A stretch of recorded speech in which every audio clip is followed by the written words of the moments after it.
Dear students, today our topic is electrophoresis. Electrophoresis mean electric मतलब light के ज़रिए किसी चीज़ को सेपरेट करना या उसको अलग करना।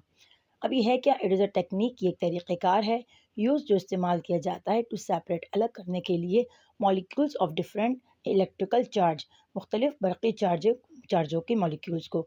स्टूडेंट्स, आपको पता है कि दुनिया में हर चीज़ मैटर से बनी है और मैटर एटम से बना है, और एटम के अंदर आपको पता है छोटे छोटे पार्टिकल्स होते हैं, इसको हम इलेक्ट्रॉन, प्रोटॉन और न्यूट्रॉन कहते हैं। और स्टूडेंट्स, आपको यही पता होगा कि इलेक्ट्रॉन पर माइनस चार्ज होता है और प्रोटॉन पर प्लस चार्ज। आपके पास चार्जेस की सिर्फ दो किस्में होती हैं, प्लस और माइनस, यानी नेगेटिव और पॉजिटिव। तो आपके पास हर चीज़ में आपके पास क्या होता है? चार्ज होता है, क्योंकि हर चीज़ मैटर है। इवन कि आपके पास अगर आपका बॉडी है वो भी आपके पास, उसमें भी चार्ज होता है, अगर एयर है उसमें भी चार्ज होता है, क्योंकि आपके पास सराउंडिंग में जो भी चीज़ें होती हैं वो सारी मैटर है, और मैटर एटम से बना है, और एटम के अंदर क्या है? चार्जेस है। तो इन चार्जेस को सेपरेट करने के लिए हम जो तरीक़ाकार इस्तेमाल करते हैं इसको इलेक्ट्रोफोरेसिस कहते हैं। अब under the influence of different electrical field, और हम इनको अलग कैसे करते हैं? तो अंडर द इन्फ्लुएंस, ज़ेर असर ऑफ डिफरेंट इलेक्ट्रिकल फील्ड, मुख्तलिफ बरक़ी चार्जेस के या बरक़ी मैदानों के। Negatively and positively charge ion molecule, मनफी और मुस्बत चार्ज के आयन्स या मॉलिक्यूल्स भी हो सकते हैं, ये विल मूव, ये हरकत करते हैं toward anode and cathode. Anode, आपके पास जो पॉजिटिव टर्मिनल होता है उसको एनोड कहा जाता है, और नेगेटिव टर्मिनल मतलब जो सिरा होता है उसे हम कैथोड कहते हैं, रिस्पेक्टिवली तरतीब से। स्टूडेंट्स, आपको ये पता होगा, आप पढ़ चुके होंगे 9-10 में, कि जो आपके पास अपोजिट चार्ज होते हैं वो अट्रैक्शन करते हैं, मतलब एक दूसरे को कशिश करते हैं, खींचते हैं, और जो आपके पास एक जैसे चार्जेस होते हैं, लाइक चार्जेस को कहा जाता है, वो रिपल्शन करते हैं। तो ये क्या करते हैं? अगर यहाँ पर आपके पास क्या होगा कि जो नेगेटिव होगा वो पॉजिटिव टर्मिनल की तरफ जाएगा, और जो पॉजिटिव होगा आयन्स या मॉलिक्यूल में, वो आपके पास क्या है? वो आपके पास नेगेटिव टर्मिनल की तरफ जाएगा। तो आगे स्टूडेंट्स, टू फैक्टर, आपके पास जो ये टू फैक्टर होते हैं, इफेक्ट जो असरअंदाज होते हैं द स्पीड, रफ्तार पर, with which charge molecule move, जिसमें चार्ज जो मॉलिक्यूल होते हैं वो हरकत करते हैं टूवर्ड एन इलेक्ट्रोड, इलेक्ट्रोड की तरफ। इलेक्ट्रोड को उर्दू में बरक़ीरे कहा जाता है। बरक़ीरे मीन्स आपके पास जो आपके पास जो सेटअप होता है जिसके अंदर आपने ये इलेक्ट्रोफोरेसिस का अमल करना होता है, उसमें आपने जो दो इलेक्ट्रोड लिए होते हैं या दो रॉड्स लिए होते हैं, इस एक को हम पॉजिटिव रखते हैं और एक को हम नेगेटिव टर्मिनल से लगा देते हैं बैटरी के, तो उसे इलेक्ट्रोड्स कहा जाता है, जो कि फिर जो सोल्यूशन होता है या जो चार्ज होता है अपनी तरफ उसको अट्रैक्ट करता है। तो उस पर दो चीज़ें आपके पास असरअंदाज होंगी। एक आपके पास यहाँ पर है, पहला the amount of charge, charge की मकदार। अब सपोज़ आपने एक सोल्यूशन लिया, उसमें चार्ज ज़्यादा है, तो अगर ज़्यादा चार्ज है तो उसकी जो सेपरेशन होगी वो भी ज़्यादा होगी, मतलब वो स्पीड उसकी ज़्यादा होगी। लिखा भी है ग्रेटर चार्ज, अगर चार्ज ज़्यादा होगा, फास्टर मूवमेंट, तो हरकत भी क्या होगी? ज़्यादा, मतलब जल्दी जल्दी जाएंगे, एंड वाइस वर्सा।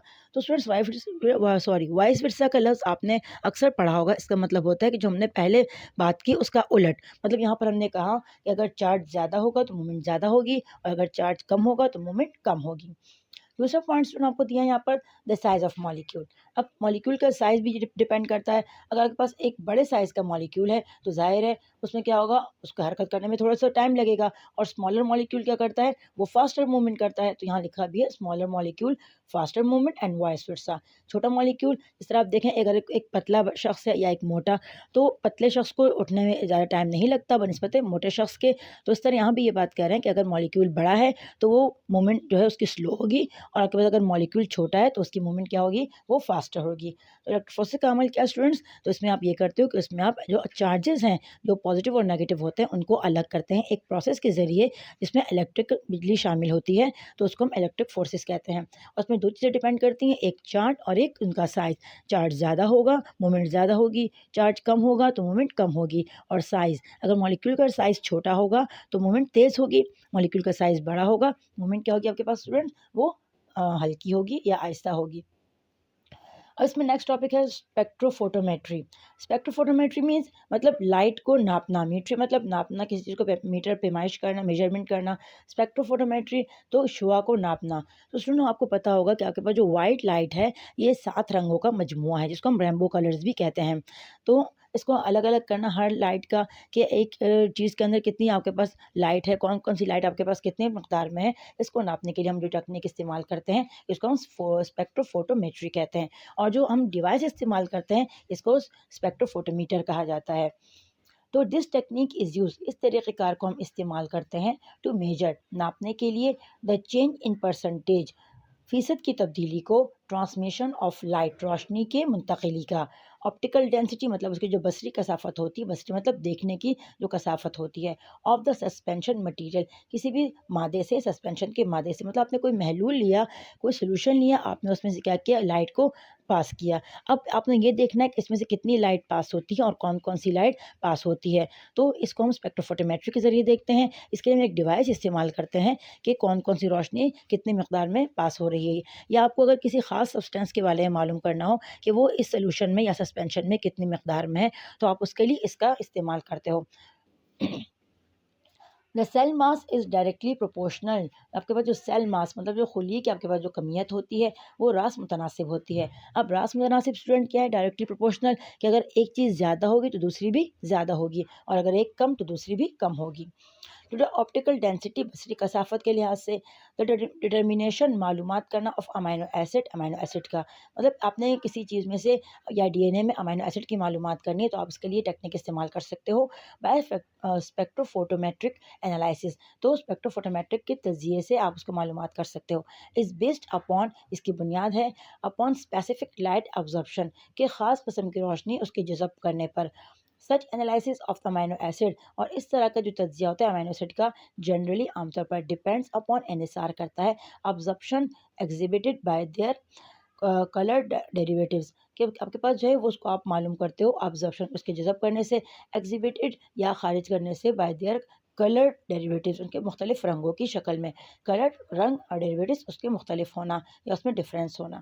तो स्पेक्ट्रोफोटोमेट्री स्टूडेंट क्या है, ये आपके पास एक टेक्निक है जिसमें आप रोशनी की मदद से किसी भी चीज़ में किसी भी ख़ास किस्म के पार्टिकुलर सब्सटेंस की मकदार को मालूम करते हो। आपके पास लास्ट टॉपिक इसमें है टेक्निक्स में माइक्रो डायसेक्शन। अब स्टूडेंट्स आपको लग रहा होगा माइक्रो, माइक्रो मीन्स माइक्रोस्कोप, और डायसेक्शन मीन किसी चीज़ का अंदर से काटना या उसको चीर फाड़ना।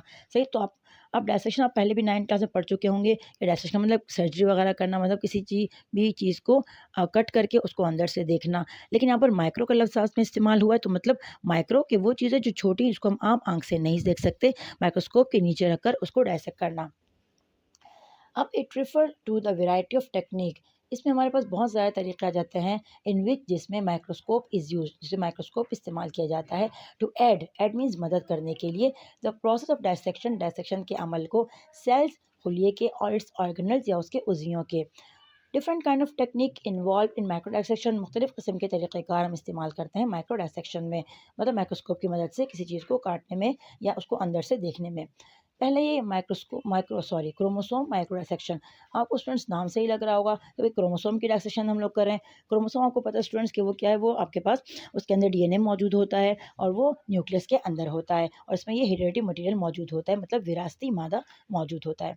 अब इसमें हम क्या करते हैं क्रोमोसोम की डायसेक्शन के लिए, तो use of fine glass needle, इसमें हम इस्तेमाल करते हैं फाइन ग्लास, एक बेहतरीन शीशे की सुई। तो जो आपके पास आम सुई या लोहे की बनी होती हैं, लेकिन यहाँ पर जो हम इस्तेमाल करेंगे वो शीशे की बेहतरीन बनी हुई सुई को इस्तेमाल करेंगे अंडर अ माइक्रोस्कोप, माइक्रोस्कोप के नीचे, टू रिमूव हटाने के लिए अ पोर्शन किसी हिस्से को फ्रॉम अ कंप्लीट क्रोमोसोम, एक मुकम्मल क्रोमोसोम से, मतलब क्रोमोसोम इतना छोटा होता है कि वो न्यूक्लियस के भी अंदर होता है और उसके अंदर फिर डीएनए है, तो आपके एक ख़ास जो हिस्सा है उसको डायसेक्ट करने के लिए क्रोमोसोम का आप इस टेक्निक को इस्तेमाल करते हो, और उसमें आप एक शीशे की जो बारीक सी सुई है उसको इस्तेमाल करके उसको डायसेक्ट कर देते हो, मतलब काट देते हो।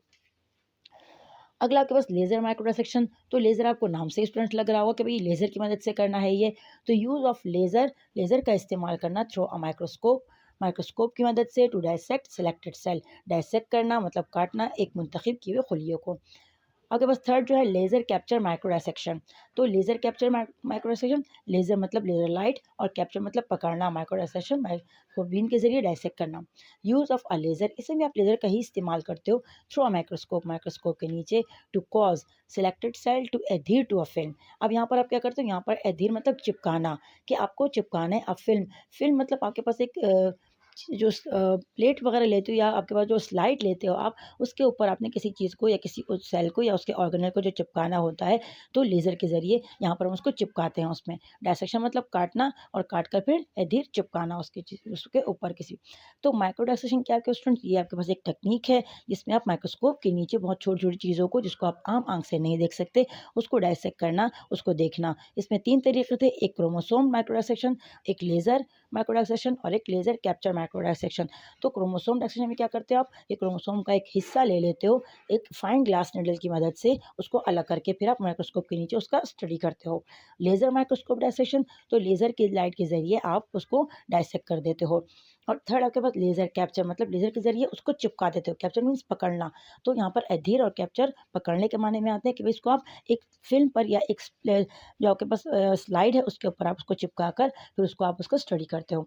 तो होप स्टूडेंट आपको ये समझ में आ गया होगा आज का टॉपिक। अगर आपको कोई भी बात समझ में ना आई हो तो आप कमेंट करके पूछ सकते हैं, और अपने मुफीद मशवरों से भी मुझे आगाह कीजिएगा कि मुझे और अपने इस चैनल को या आपको समझाने के लिए कौन-कौन से तरीके इस्तेमाल करने चाहिए। तो अपना बहुत सारा ख़्याल रखिएगा, दुआ में याद रखिएगा। Take care. अल्लाह